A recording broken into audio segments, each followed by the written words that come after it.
শরীয়তপুরের জাজিরার এলাকায় আধিপত্য বিস্তার নিয়ে দুপক্ষের সংঘর্ষে ব্যাপক বোমাবাজি হয়েছে। বোমার আঘাতে আহত অনেককেই ঢাকা মেডিকেল কলেজ হাসপাতালে চিকিৎসা দেওয়া হচ্ছে। স্বপন আহমেদের প্রতিবেদনে দেখুন বিস্তারিত।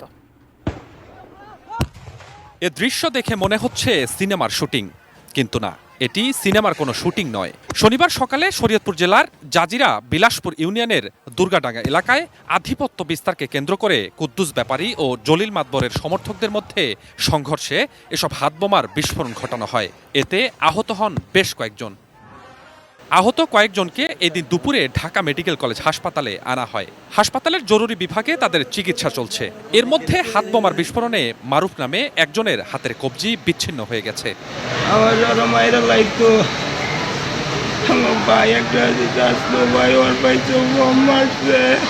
আহতদের স্বজনরা জানান, আগে থেকেই দুপক্ষের বিরোধ ছিল।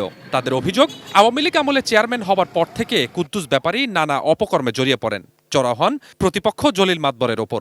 এলাকার সবাই তাকে বোমা কুদ্দুস নামে চেনে। জোর করে জমি দখল, হত্যা ও মানব পাচারের অপরাধে নিজ জেলা ও রাজধানীতে তার বিরুদ্ধে বেশ কয়েকটি মামলা রয়েছে বলেও দাবি করেন তারা।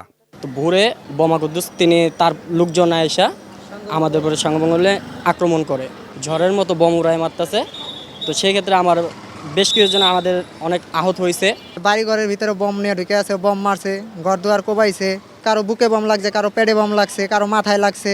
বোমা কুদ্দুসকে গত 31 অক্টোবর হত্যা, মানব পাচার সহ অর্ধশতাধিক মামলায় র্যাব গ্রেপ্তার করলেও জামিন পেয়ে আবারও নিজ এলাকায় সন্ত্রাসী কর্মকাণ্ড করার চেষ্টা চালিয়ে যাচ্ছে বলে অভিযোগ এলাকাবাসীর।